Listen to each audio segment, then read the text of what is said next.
I'm not going to give you any spooky background or any other comment, but I do want to make it clear, since my behavior should, of us meeting now 3 times a week, that I have got more to deliver and make available somewhere. And it's obviously, indirectly, through you people, sooner or later. But there's more than life normally gives you: the energy, the ability, the time to easily absorb. I'm aware of that. I don't like it. Nobody asked me what I like.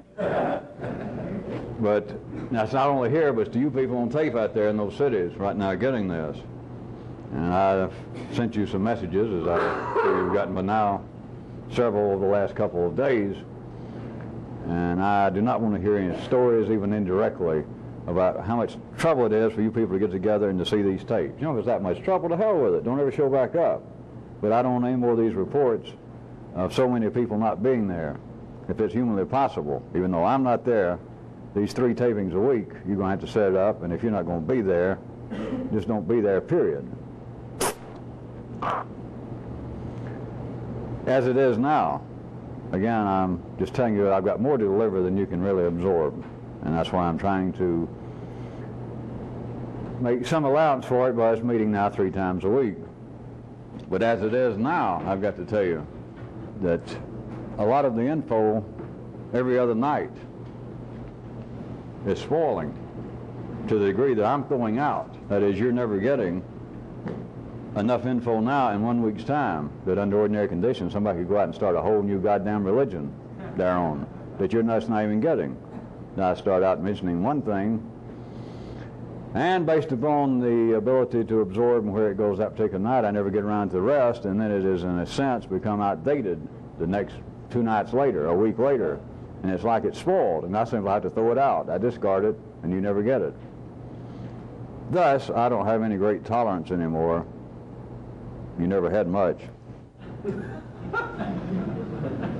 For how things are operating. You people know the cities. I'll pause here a pregnant and meaningful second so that showing it to the public, you don't want them to see all this. Wait right there.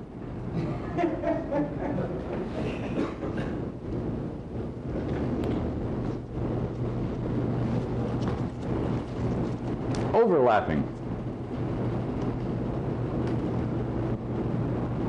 To get the optimum in stereophonic vision. That's not funny, that's technical terms. I took that out of a book somewhere.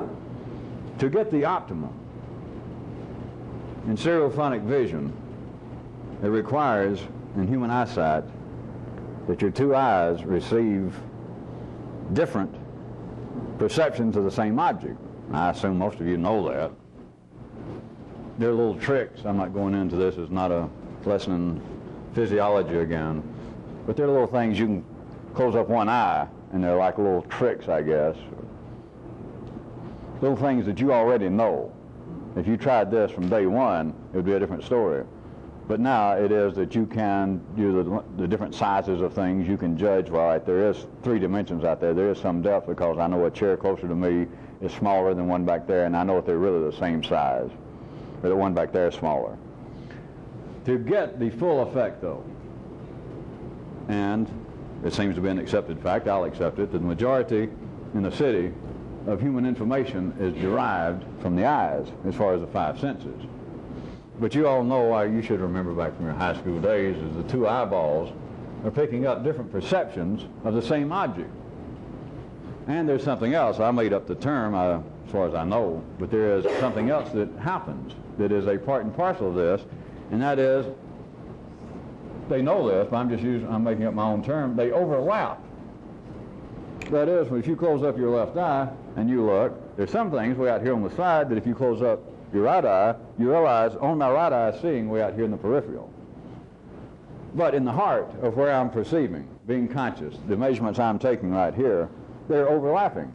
That is part of what this eye is seeing. You know you can close it. And the left eye is seeing the same thing from a slightly different angle. 2 different perceptions, 2 different views of the same object with overlap. Part of what the right eye is doing is taking the same territory as the left. The same territory.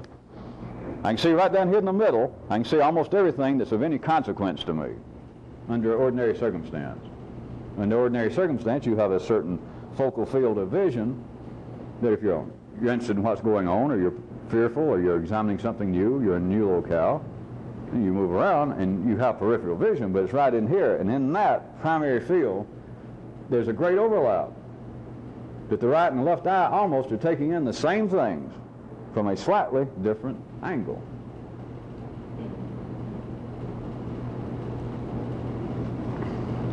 The fullest possible three-dimensional sight requires that you have overlapping binocular vision. That is it. That is the requirement. Can you see that the revolutionists, to do this, just a second, let me point this out. Even though I seem to be a source of all kinds of unusual, if not unbelievable, unabsorbable information, your body, what would seem to be to would-be New Age or spiritual or intellectual people, the body is the crudest, the lowly body, been bad-mouthed by so-called philosophers for eons. The lowly body has got more information available than all these people that want to have these great flashes or take drugs or fly to Mars or be contacted by a UFO or a dead Indian chief. Sight, what I'm about to tell you, here it is. You can read it, or you did read it probably in health in the 8th or 9th grade, this kind of stuff that I was about to tell you something else. It's not me just continually dragging up, making up these complex or semi-complex or short-lived little systems that I mentioned once. Human eyesight is tied directly to consciousness, among everything else. But directly, and nobody's ever noticed this. The information's there, the body's there, or you could read a little bit, 2 or 3 minutes, in a little textbook, grade school level, and there's information there, as lowly as the workings of the lowly human body. Now back to what I was going to point toward.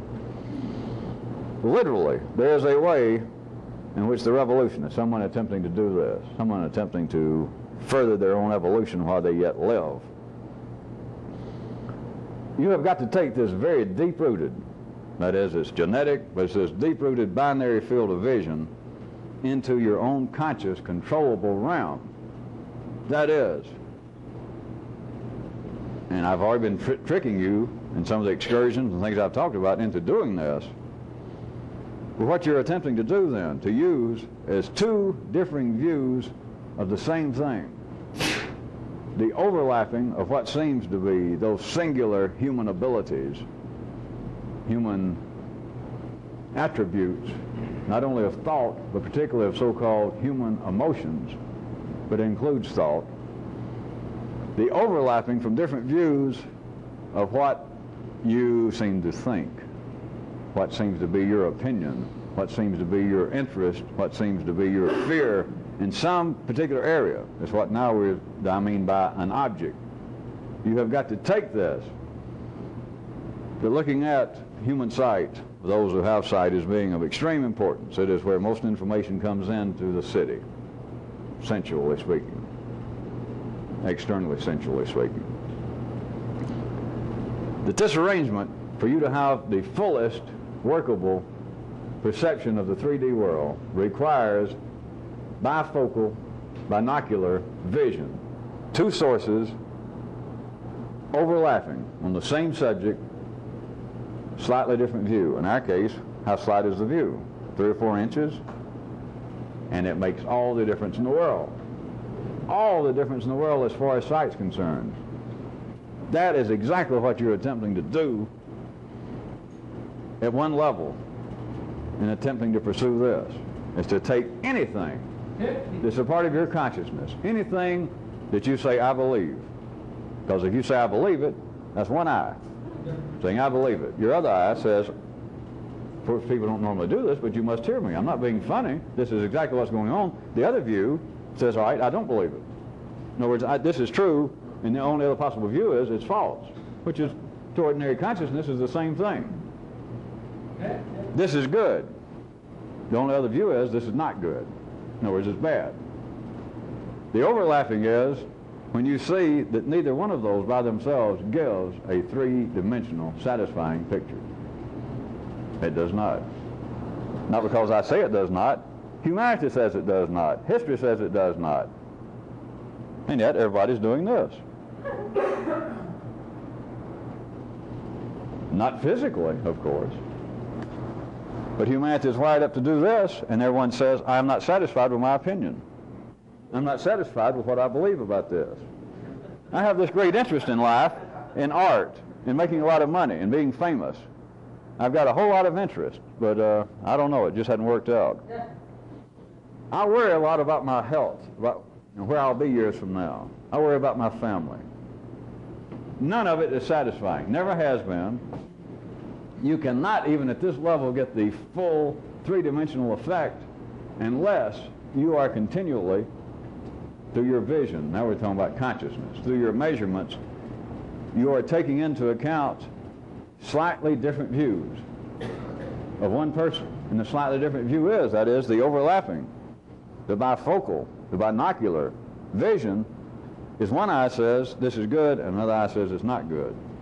And nobody sees that they overlap. Nobody sees that goodness, as they call it in the city, could exist were it not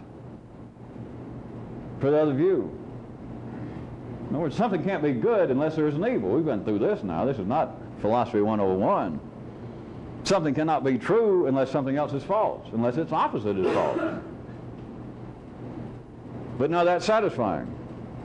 Never has been. The way you even at city level, if things were wired up now that humanity needed, that life needed humanity to do that, is you would have both eyes open and you would not see whatever it was, your interest, your fears, your hopes, your opinion about something, your feeling about something.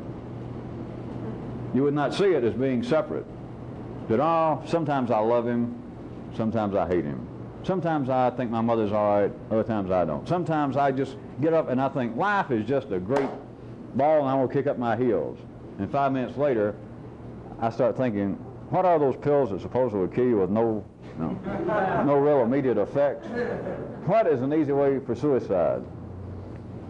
But nobody has the vision that is a continual. Now, this is a little bit before, in a certain way, even what I've been referring to as 4D consciousness. It's dragging in time, but this is another way I want you to see it. It is really a step. It's something you can do before time, before dragging in a continuing awareness that time is a great backdrop to all of this. It's just at the level of having 3D vision of depth. As you have got to use what is already inherent, what is already required in physical vision, and use it in consciousness. Anything that you had an opinion about, anytime you can remember to do it, anytime that you had any strong feeling about something, is I disapprove of what I heard these people are doing. You've got another eye, another vision that is just that far away. Conscious-wise, it's not even measurable if we're going to talk about the molecular difference inside the brain itself. But there are two views, and you take them both. And where they overlap, then you have got the third. Then you have got where no one else has ever been able, just at an ordinary level, to be satisfied with their opinion. Nobody. The popes, great rabbis, great thinkers, they say, well, I am absolutely convinced that so-and-so is true. Or in times past, people believe they're talking to spirits, or a spirit had talked to somebody else that they talked to. And they say, the Great Spirit said such and such is true. And all the little followers say, well, is it really? And the guy goes, well, yeah, it's got to be. And especially if you got a vademecum of some kind, a Bible, it says so here. God told my brother-in-law, or God told a guy 400 years ago, and the guy wrote it down real quick. When God talks to you, you think, well, wait a minute, let me get this down. And there it is. It's not me. And still his followers say, yeah, but sometimes I read that, and I still wonder. Sometimes I doubt. Is it true, oh great leader, oh great pope, oh great thinker? And part of being a great thinker, a great pope, a great leader is, of course, you're dancing forward and you've got a bunch of people going to dance backwards. And they say, is it really true? Are we dancing with the right person? And he has no choice. He says, yeah. He's not satisfied. Surely you know that. No ordinary person in the city, no matter how they seem to be, or what position they seem to have, other than what is locally known as fanatics, which is another story. That's why they are always so popular. But just the run-of-the-mill, great spiritual leaders, great thinkers, the leaders in government, the people that say, I've got my hand on the helm of the ship of state or the ship of your soul, and I know what I'm doing. Then the water's tossed around and people get sick like they always have, and they say, oh, great captain, are you sure? They go, sure, I'm sure. Am I not the captain? Did you not vote for me, or did I not kill half of your people and take control? Wasn't I the guy? And they go, yeah. He said, I'm still in control. And they go, phew, what a relief. I just want you to understand, surely by now, some of you suspect, there are no heroes in this city. That's not it. None of the popes, the heroes, the prime ministers, the presidents, the tyrants, they don't know anymore. They all go to bed, and on a dark night, after a bad meal, they get a chill, and they believe they hear death outside the door, and they realize, as great as I am, all the trouble I went to kill all these my enemies and take power, I can't believe they're going to let me die. I can't believe that's going to happen to me. I can't believe that I might lose power and they come in and make it a horrible, drawn-out death, that is, all my enemies. They don't understand. Nobody does. Now, all of you have some suspicion of that, a correct suspicion. What I am saying is at a fairly elementary level. It's a graduate level for the city, but for you people, it's a fairly elementary level to realize that any one view, looking at anything with one eye, everybody, I'm not up here being funny. You can try it if you had never done it. You do this, and other than the things you already know about, perception, and you know that if you right now do this and look at a railroad track or a highway, the further away from your vision it gets like this, and even though you don't have a true, literal, that is physical, sense of three-dimension anymore, that this one eye, you've only got one view, you know from experience that, all right, that's a highway. And I'm looking probably 3 or 4 miles away because I know it gets smaller. And you lay it down and you have a real sense. This way, stereo, what they used to call it, the movies they made of shooting 2 images. And you had to put on the glasses that were polarized to pick them up and to make them overlap correctly. But you had to have images of the same shot. The movie shot by 2 cameras. All right, everybody should know that. To have any sense of depth to what seems to be human thought, human feeling, you cannot do this. Not you people. Everybody else has. They always do. But no feeling. They can talk about charity, they can talk about love, they can talk about hopes, they can talk about dreams. And everybody knows, on a dark night, when your little heart beats, you realize in the city that everything you know and truly believe, you don't know and you don't truly believe. You know that, the Pope knows that. Castro knows that, Gorbachev knows that. Everybody knows that, just for a split second. Doesn't change anything, but you got to have a continuing 4D awareness that that's true. Nobody does. I never have, and there are no heroes in the city. Nobody else did either. It's just the way things are. Out here on the fringe is a little bit different.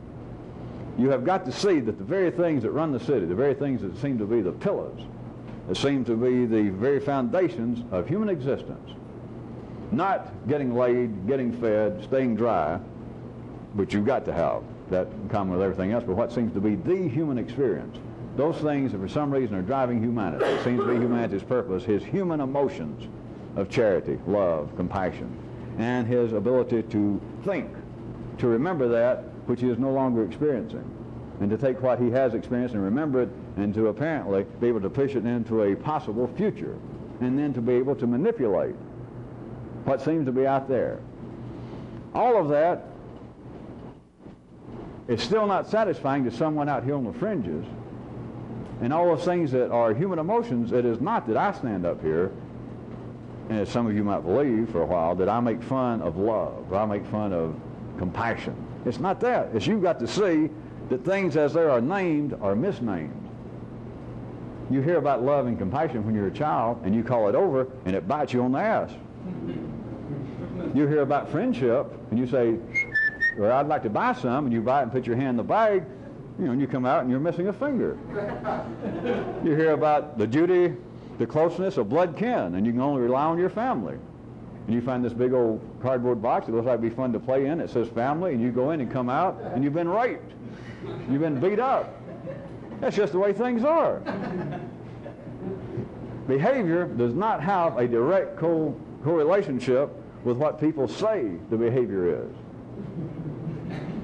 It is not because the behavior is wrong, it's not because the language is wrong, it's not because your family is wrong, it's not because your friends are wrong, it's not because your lovers are wrong. It's because you're doing this.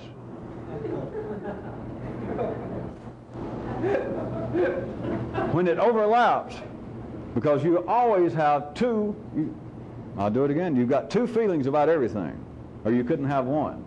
There's no such thing as one feeling. There's no such thing as one thought. Now, I've been through that months back. I went through it a couple of nights, and finally all of you, in some way, had a small tremble that went, yeah, that's just glaringly true. You can't have one fact. There's no such thing as one fact. Never has been. There's no such thing as one word. The ideas from the Old Testament, such as originally the Word was God, or the Word was the force. I know they're being poetic, but it's not the Word. If it was just one word, nothing would happen. Or the ideas that the gods, or a god somewhere said, all right, I'm going to say one word and all this will come into creation. No, one word wouldn't do it. There's got to be at least two. There's got to be two. He couldn't say creation. Because then if there was something outside of him that there was going to be created, this nascent creation would go, as opposed to what? And he'd say, all right, non-creation. And then he'd go, and he'd jump out. In other words, you couldn't have the Big Bang going along with the current theories of cosmology. You couldn't have the Big Bang without the non-Big Bang. You've got to understand that. You can't have one word, you can't have one feeling. There can't be love. Nobody can experience love unless there's a second emotion. There's got to be, or there'd be no first one. It would not be reality. You could not experience it, much less talk about it, but you could not actually experience it. Not human-wise. I'm not going any further with that, in a way that's beginning to really stretch even 3D and 4D language. But you cannot have one thought. Nobody can. If there'd only been one thought or one fact, we wouldn't be here. There can't be one feeling. There's got to be two. That's just not mystical. It's not weird. There cannot be charity without wholeheartedness. There cannot be love without hate, in some variation of it. There cannot be. It's not a verbal game. It simply cannot be. You could not be conscious of anything unless there was at least two versions of it, two views of it. But there's some just human emotions in general. We talk about them, all right? They're what in general? Well, they're good human emotions, decent. And they're bad human emotions, murders, etc. You just draw up a column. Everybody knows that. That's the nature of life. And it's not satisfying. Nobody can explain it. Theologians can't explain it. You can't explain it. The wiring system in you, the information that life lets available to the average person, to the city dweller, there's no way to satisfy. How can you explain that my 3-year-old granddaughter just up and died like that, when the world's full of drunks, rapists, and they live to be a ripe old age? As a taxpayer, I keep them up in jail. I help pay for them. They get education, fed good. Where's the justice? There's a column drawn right down the middle, good emotions, bad emotions. Good things in life, bad things in life. You got two views. And it doesn't satisfy. The Pope, preachers, you cannot explain where is the justice in the world. How did my granddaughter die and this other bad stuff happens? Nobody. Nobody's ever been able to explain. If they could, there'd been one book somewhere. One Bible, one collection of the Judaic scriptures. There'd been the collection of somebody. Somebody would have given the statement, and there would be no New Age section of books. There'd be no metaphysical book section in our libraries. The duodecimal system wouldn't even have a place for that stuff. There'd be one book that'd be the answer. And everybody'd read it and go, now I understand. There's no such book. It is divided up into that which I can accept. It seems to be decent, and that which I cannot accept is inexplicable. When you think about this column, and again, I'm not exaggerating. I'm not being dramatic. It's human emotions can be divided up like that. History is divided up like that. The good things that humanity has done, the bad things they've done. When it gets into the yellow circuit, it's of less interest to the world in general, but it can be divided up into theories, ideas that prove to be valid, workable, and those that prove to be hogwash. There it is. There's the column, and it's quite clear. Quite clear. But especially in human emotions, especially in what you experience in life. And what you've got are two views of the same thing. You have literally got the case of stereophonic vision. You have got the requirement for there to be full stereophonic vision in the full aspect of three-dimensional perception visually, that there's got to be instantaneous, simultaneous, binocular vision. You've got to have two eyes looking to have the correct perception of what you're looking at. as a 3D object. If you want to do this, you can always, forget the little tricks that you already experienced and you know that the highway gets smaller. Forget that. You start dealing with things you've never seen. The fact you didn't have a past of knowing these little visual clues. If you're going to do this the rest of your life, all you can see is one thing at a time. There is no depth to it. There is no satisfaction. You're not even seeing the 3D world. You're not even seeing and experiencing the city as it could be experienced. You take that which the two columns divide up into that which seems to be proper, true, decent, acceptable, and that which is not. They're not even this far away. I'm just trying to draw out things like your eyes and saying inside your brain. It's not even that. But let's say, what if they're that close? When you've got two visions, when you see the overlapping, then you have got what I've been referring to as the E. You have got the measurement of depth. You have got that, which is not a case of, wait a minute, all right, what I'm seeing over here is true. I was right after all. And what I thought was wrong is wrong. God, what a relief. Don't wait for that. That day will never come. The day to be convinced that wherever I got my opinion, wherever I got my feeling, I'm just sure it's right and it'll be validated. I'm sure it will. It's never validated. Never, never, never. You can't wait. Neither one is right, neither one is wrong. You're talking about two measurements. It's one eye saying, well, this thing is such and such height. No, it's not. No, no, no. No, no, no. This thing is such and such wide. No, wrong. No, wrong. When you can see with true binocular vision, you see the city. You see 3D reality where it overlaps, and then it's, aha. Now, I hate to say it because this is not it. Because you can't hear. We're not even talking about hearing yet. I don't have time to get into that tonight. We're talking about vision. You only hear with one ear. And so all I can say is, I'm going to say this, and all you'll do is hear it with one ear. So I'm telling you the limits again. But it's once you can see with binocular vision, the things that seem to be, all right, they're clear cut. They're things that I feel good about. Wow, let's really be strong. They're things that are right, feeding the hunger of the world. And they're things that are wrong. Like the leaders of these countries, we even try to send food to these people and try to be charitable, and the very leaders of these people will rake off the top of it, take what they want, and throw the rest in the gully.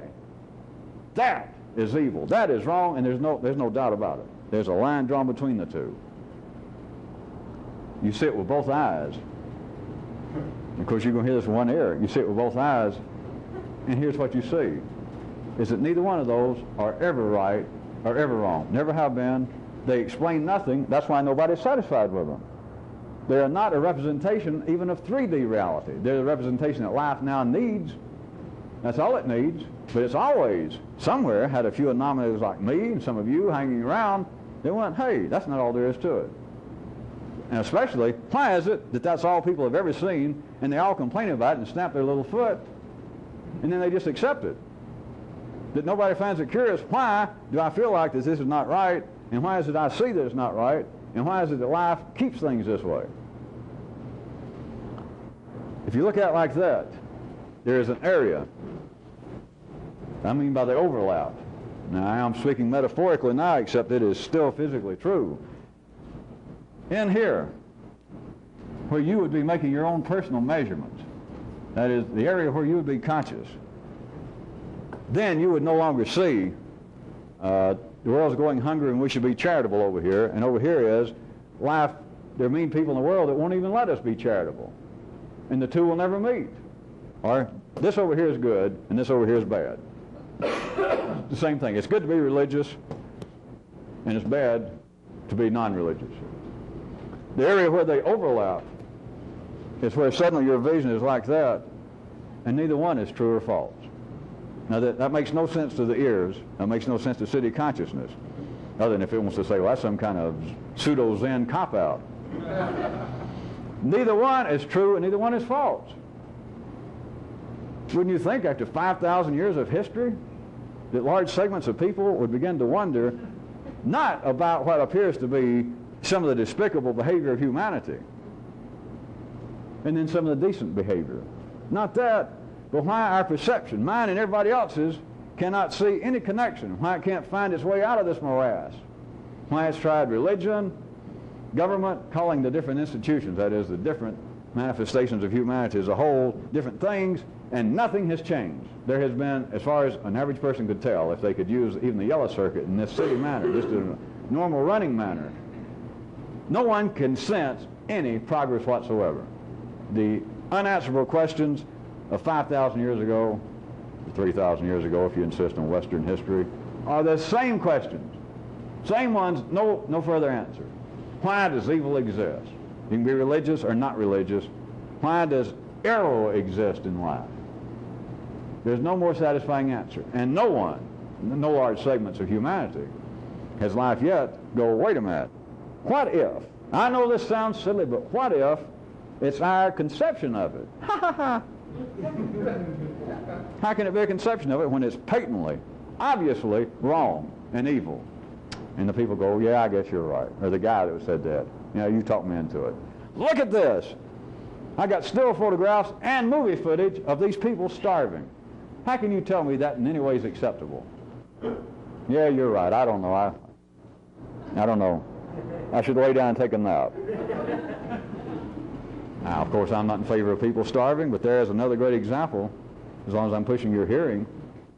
As far back as recorded history goes, there's been X percentage of humanity starving. The Greeks took note of it. As I was pointing out to you night before last, even these so-called human emotions such as charity and concern for your fellow man, the Greeks, looking at even then and some people now being the epitome of civilized, at least intellectual behavior and processes, they took note that there were people starving here and there. To them it was almost a joke. Well, there was no concern about it. Other than the leaders, everybody else was chattels. Just movable property. Slaves, even though those fellow Greeks. I mean, you had a bunch of people starving, so what? All right, now we have some progress, right? We have organized charities. We have individual people, many of you. At city level, I'm sure that just breaks your heart to think about people starving in some part of the world now. It's like it's a brand new problem. It's the same thing. The population has changed. There's more people, but there is X percentage of people have always been starving. Life does not see fit. It does not need this, and a man would be an idiot, which means he would not understand anything. If a man suddenly stood up somewhere, it'd have to be a pretty yellow circuit fellow to start with, probably.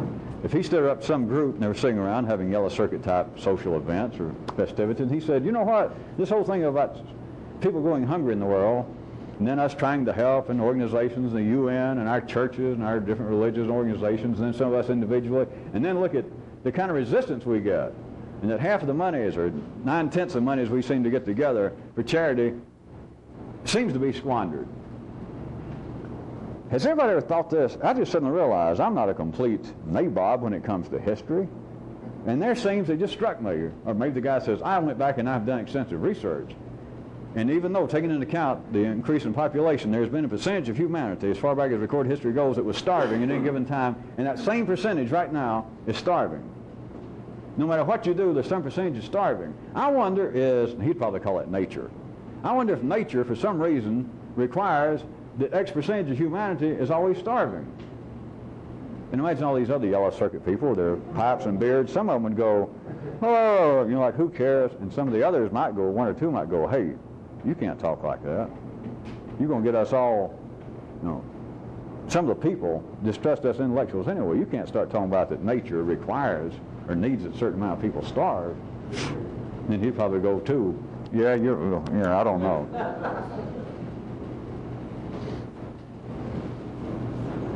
I would be, to say the least, extremely displeased with any of you if you could help someone starving, someone seriously hungry, which all of you could if there was actually somebody hungry, not to help them. But what I'm pointing out to you is what seems to be, and I was trying to pick out a harsh example, because that is harsh. People starving, children starving. But no one can notice. Life has not wired up humanity to notice in the 4D time frame that this has always been. I'm not saying anything about you making any effort, other than that you should if you can. But man is not wired up to perceive the fact that our perceptions in some way are lacking for me to feel so vehemently concerned about this, that something has got to be done right now. People said that 3,000 years ago, and they tried to do things. Some people did. Nothing happened. They try to do it now, and apparently nothing happens. You cannot learn anything when you're looking like this.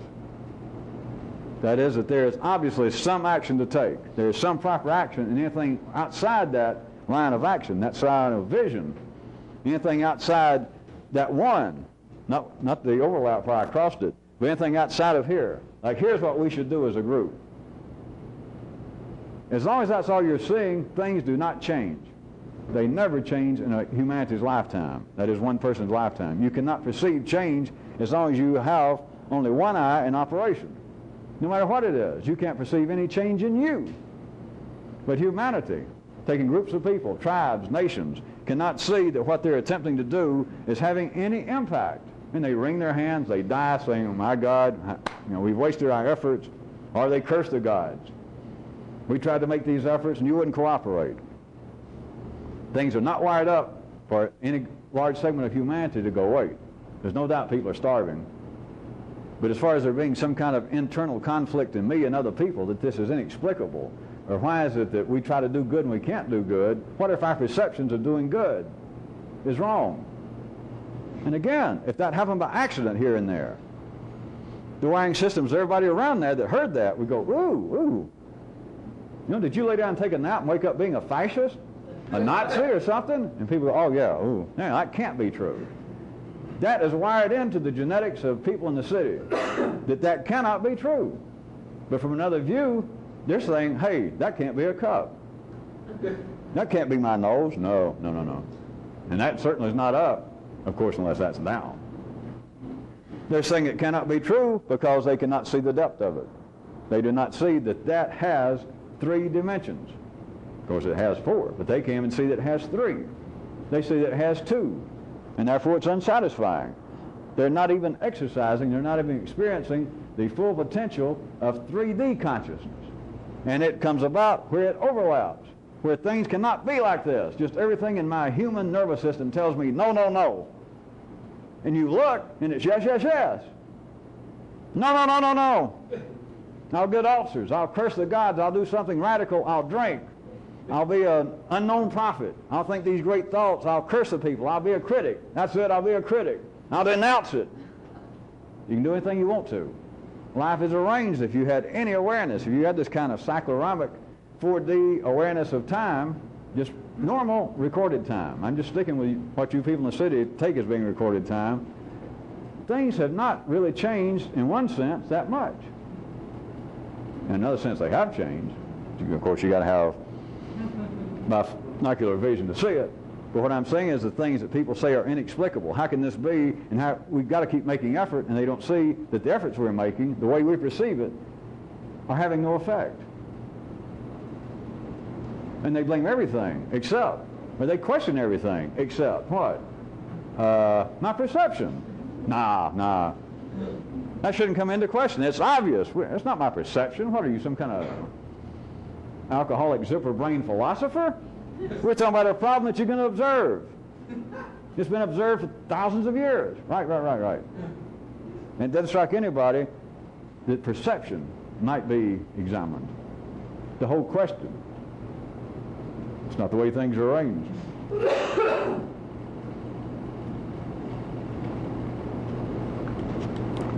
The overlapping. I could make, if I was going to start all over and I didn't have the burden of trying to spread all this stuff, make some nice little agreeable system, and I'd have got me a robe and a turban.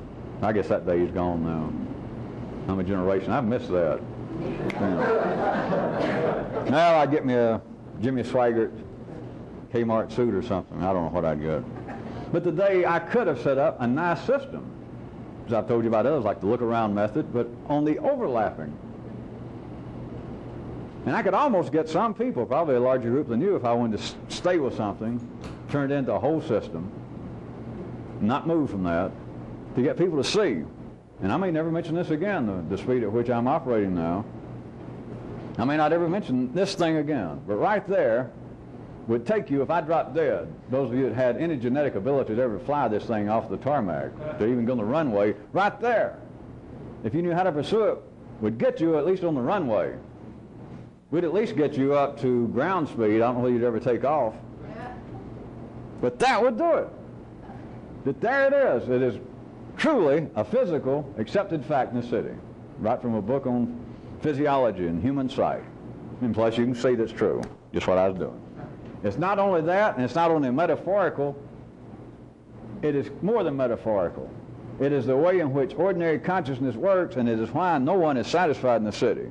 No one has ever been satisfied with what they think, with what they believe, and what they feel. No matter that it seems right, and no matter the alternative seems absolutely unconscionable. That, all right, I believe this is true. I believe it's good to be a good Catholic or a good Jew. Or I believe it's good to be charitable. Whatever it is that seems to fire up the chemical passions in a person. And they say, they'll admit, let us say, in some way to themselves, I believe this, I've tried to do it, but it's not truly satisfying. They try to tell it to a priest or a rabbi, a friend, and the friend says, or the priest says, yeah, I know. You know, that's the way it is being a human. I do this for a living. I feel like perhaps sometimes it maybe God called me to do this. But I'm going to tell you the truth. I have moments of doubt. We all do. That doesn't satisfy the person. If it does, they are a good Catholic. Nobody is satisfied with it. Nobody is satisfied with it. But there is no way that ordinary perception can perceive the fact that it's always been that way, and there's nothing you can do under ordinary circumstances to change that. It does not shift. It does not shift in your lifetime. And it will shift like this. Even when it appears to be that one thing is absolutely true, and I believe it, I believe it, I believe it, and to consider otherwise. Say the person was trying to talk to a priest about their doubts. And the priest says, we all do, and don't worry about it. And the person says, well, thank you, Father, and they leave, and they do worry about it. The priest worries about it. You know, the priest sits there for a moment, he wishes, God, I wish people wouldn't bring up that subject and worry me all over again. You know, I worried all the way through school about that. Now they bring it up, and I worry some more. So then this worried person walks outside, they go to a bar,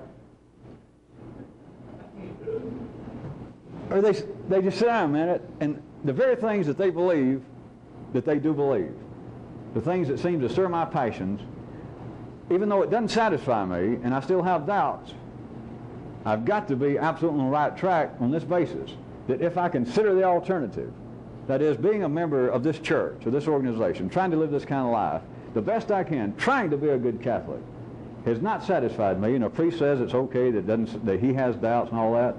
All right. I've got to be on the right track on this basis, if nothing else. To consider the alternative, that is, just to abandon religion, just to do anything I want to that might go against my teachings, is absolutely unconscionable. I mean, I can't even conceive that is unacceptable. So thus, in kind of a play school form of logic, it's almost as though I'm not satisfied, but at least I am truly on the right track, because the alternative is completely unacceptable. So it's like I got my choice between the totally unacceptable and just the kind of disappointing, the somewhat disquieting. We got to turn the tape. It is the overlap. Remember, I took the time to draw the little diagram. It is something to physically, materially let your brain deal with. That is not just human eyesight, it's internally. I call it the partnership. You can call it, or I call it the king and the people. There is that dichotomy in everybody. The modern would-be sophisticates think about your conscious mind and your unconscious mind. It does not really matter to a revolutionist what it's called. Of course, some of you should suspect to a revolutionist it doesn't matter what anything's called, because you're not there to impress anybody. You don't have to adopt some language. When you see what things I talk about and you see them, then you understand why many times it's not a cop-out. But I'll say, all right, the description I'm going to give you, or the name, I just made it up. I put two words together, or some description, and it's not really adequate. And time again, you'll find out. You see something, go, ah! But if you want to play this little game right quick that I pointed out, then I challenge you to come up with a better description, because instantly you understand, hey, he was right. He told the truth. That description doesn't begin to cover it. What he should have said was, man, you can't do any better. You probably can't do that good. That's not the brag, but so what? Because it doesn't go outside me and you. There is no way to describe it. This area is right there, and it's between consciousness's ability to perceive the 3D world. Humanity's been on the verge of that, and of course people fall over and they step in, they step out. But that's been going on as far as you have had recorded history, which is as long as you've been having consciousness up to the point of having potential 3D perception. Of not just good and evil, not just right and wrong, not just up and down, They begin to fool with it in other ways. They're beginning to fool with it, especially those who read into that. When you get into the great extremes of the world of the subatomic, the subparticle world, it's getting to the point that up and down is becoming meaningless. They don't know what else to do with it. They have to then play with it mathematically and say, well, we can't describe it. We can't even think about it. You know, that's our job. There is no past and present. There is no here and there, because things seem to be simultaneous in one place and another, that things go off this way at the speed of light, and you try to affect it, and affect something going in another direction. There is no here, there is no now. The same way, this is not as, I don't guess, written as much, but I'm aware of the fact, I can feel it, that they're getting into those same kind of areas at the other extreme of the city sciences, that is cosmology. Instead of the infinitesimally small, the extremely small is, you know, that which is engulfing us all at the 3D level. That out there, the more and more that they can't just observe, they're just having to deal with further and further they can push out their readings and measurements of out there, and then trying to come up with ideas of, you know, where did creation physically start? Mass, energy. Where do we get the perception of time? And even what they're coming up with theoretically is as strange as the subatomic world. You know, none of this, it almost makes sense, except you cannot look at it with ordinary consciousness. And what they're saying is, looking at it like this, mathematically even, this may be true, but you look away from mathematics, and you know, you can't tell your wife about that. You can't really go in the bathroom and tell yourself about it and look in the mirror, because you go, what? All right, but what I'm saying is, humanity has been poised and sliding back and forth. Now, I don't mean this is some great day going to happen tomorrow, but of getting close, because the potential for 3D consciousness has been there. Or else I couldn't even describe it to you at all. You'd never hear me describing, aren't there three forces? You couldn't hear me describe that in any situation there's that which you seem to want to do, or that which you're interested in, and that which seems to want to take your interest away, or that which seems to oppose what you want to do, and you go, yeah, we got down two of them. Now I say, and then there's everything else, the irrelevant. You go, yeah, that's irrelevant, but yeah. And then you can't do anything with it. But there is the ability for 3D consciousness, and there it is, not the eyeballs, forget that, consciousness. I like this. I like this person. I don't like that person. 2 seconds later. That fast later. 10 years later. 10 years after. When you can take away and open up both areas of consciousness, there is an overlapping area that you will see something there's no name for. Now, I've already warned you tonight when I said, at least you see, and I said that it's not this one and it's not that one. It's not an either or. If it was either or, everybody would be completely developed. If that's all it was, you just take some shot. You got a 50% chance. It's not this one and it's not that one. And it's not that one, it's not this one. And it's not this one at the expense of that one. It's not that one at the expense of that one. That was just two things. That was 2/3 of what you were trying to see. What brings it into focus, taking away, and you've got suddenly true binocular vision, is there. It doesn't make either one of these change, not in the sense that consciousness thought originally, all right, one of these is right and one's wrong. But it's got to be. And everybody in the city that passes for intelligent, everything in you that passes for being intelligent goes yes. If one of these is right, then that one's wrong. If this is good and proper, that is not good and it's not proper. Right. Okay, so how come I don't like it? How come it doesn't do me any good? How come I'm not satisfied? To see the overlap, to see that, does not, in a sense, change these two. All it does is,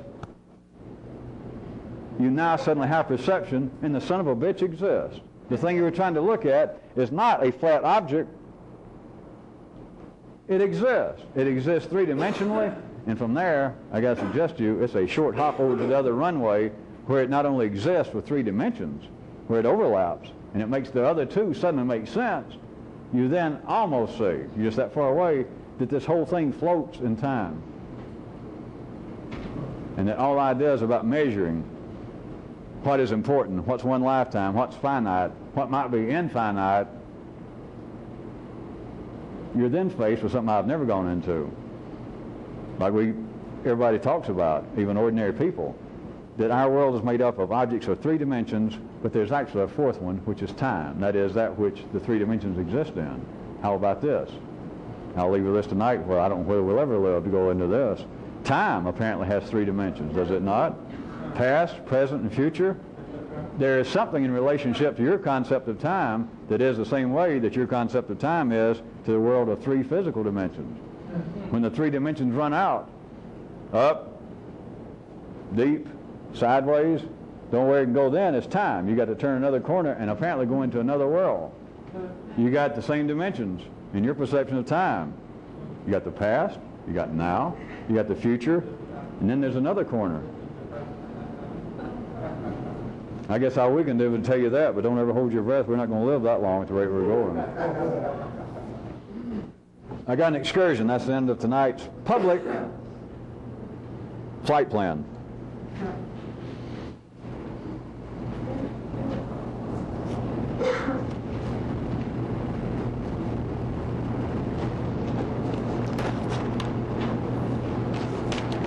All right.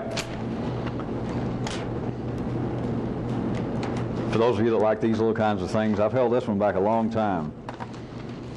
But I might as well do it now. It's not ever going to make any more sense to some of you at the time I say it. And to some of you, you'll use this forever. I'm going to call it the wait a second method. Oh, it is, those of you who can hear it, it is better than a ripe plum. For you men who can hear it, it is better than a 30, well, it's the wait a second method. You can use it continually. You find yourself, let's say you're jogging, and you run this course around 3 or 4 blocks, or you move around and cross streets and go this way, in your normal way that you run in the morning, whatever it is. And you're jogging along, and you're suddenly aware of the fact, you're not thinking about this, the physical jogging, that you're aware of the fact that somewhere along in here, and you got to listen, because this is not the way it works, and you should know this one now. Along about in here, normally you cross the street to the other side because you're going to turn. In other words, you got to cross, and somewhere in here you normally do it. And so you're jogging along, and maybe you glance over your shoulder to make sure there's no car coming. We're not going to be talking about what you were daydreaming about, but it wasn't that. You didn't plan. It's suddenly consciousness being the last to know, but consciousness aware of the fact that your body is about to cross the street. It's a good time, and it's sometimes when you're here in the corner. And you just suddenly become aware of the fact that here I am, I'm going to do it. Wait a second. Don't do it right then. just wait a second. Another step. But just wait a second. You're sitting down, and you're reading a book, and you're real interested, and you got coffee, and you're suddenly aware of the fact. Consciousness is, it's already started to happen. Consciousness is the last in the line to know. You're reading, you got the book, and you finished off that cup of coffee, and there's more going, or you don't even know that. But suddenly, you're aware that you're about to stand up. You're even still looking at the book, and you're about to stand up and grab your cup and go get a cup of coffee and come back. Wait a second. Go back and read another line. Why this is so good, or one of the reasons this is so good, is then. Now you got to listen to this good, because I am not going to milk this one. I am not going to snap the grapes of this one into your grapes of wrath. There is no end to this, because your ordinary consciousness, and that's already heard about, and especially after you try it, but some of you, this has already happened in the last minute. I've been talking about it. Your ordinary consciousness, here you are running, about to get up, and you can then, trying to remember this, go, oh, wait a second. And then you go, nah, I already knew I was going to do that, and so I have already waited a second. That doesn't matter. Wait a second. Yeah, but had I already waited? No, wait a second.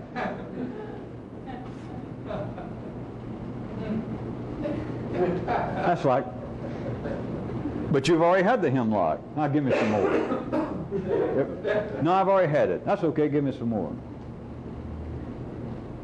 It is multi-complex.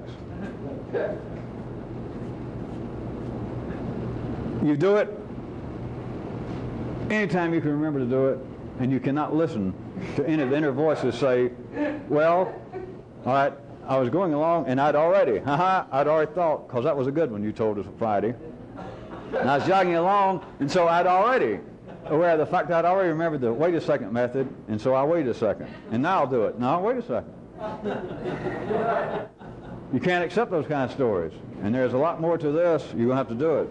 You're going to have to do it. This is shaking right at the foundations of your own molecular structure.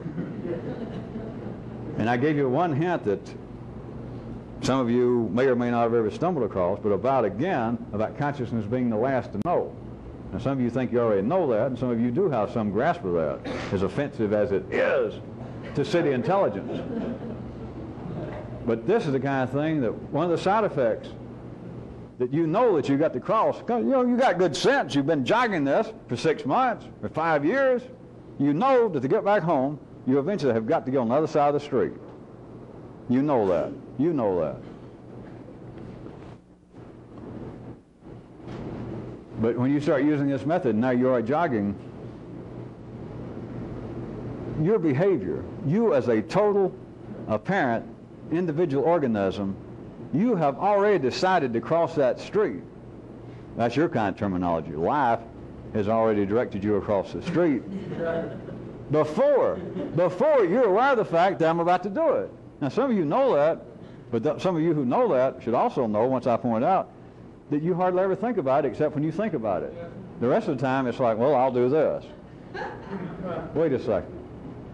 Wait just a second. You had already, I'm using your terminology, this is not a good description, but you had already, non-verbally, decided to cross the street before you ever went. You know that. Some of you know that. You hardly ever think about it. You had already decided to get up and get coffee before you went through any of this, or was looking at whether the coffee was still there, or to make sure, or you're reading the book, and to make sure that when you reach for the cup, you had to finally look up so that you wouldn't knock it over, because you're all involved with the reading. When you apparently became conscious, I'm about to get up, it was already a fait accompli.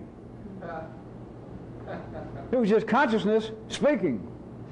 Another way that I didn't get into tonight, another view that you can try to see about what possible purpose does life use for human talk, the thinking of action as opposed to the action itself. But when you realize, well, I got to look and I'm about to cross the street, it's too late. You're already going to cross the street. But what you can do, it's a dastardly trick, as simple as it sounds, and as many of you that giggled and laughed this when you heard it, it is dastardly. And don't just do it once and think, boy, that was neat.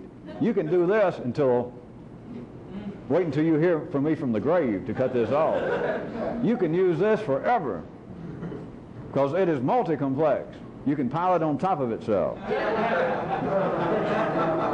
Life had already directed you to cross the street, or as you might want to put it, you had already decided to cross the street before you did any of this, before you thought about anything about traffic coming. The very things that you're simply conscious, it doesn't matter the words, or when you say you thought, I'm going to cross the street, you're simply conscious, I'm about to cross the street. Something had already decided that you were going to cross the street. It's just consciousness registering it. If you had a reason to talk it, it would just be the tongue finally saying the inevitable, pointing out the obvious. Hey, we're about to cross the street. This is a dastardly and beautiful method. And I'm not going to tell you more because you're doing something. It's not just saying, well, it's just a reminder to, I don't know, it's just something to annoy me.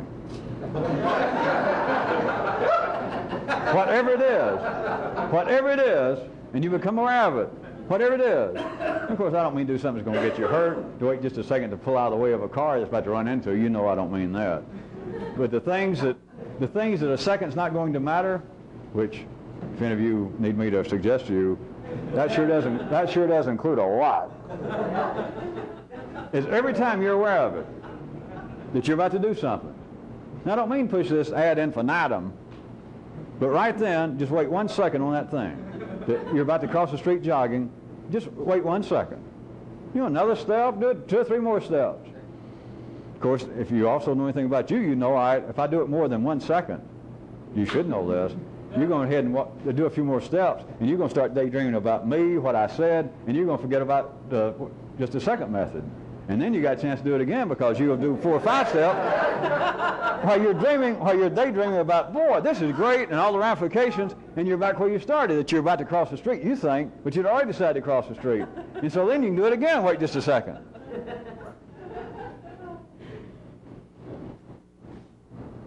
Come see us for the 4th of July.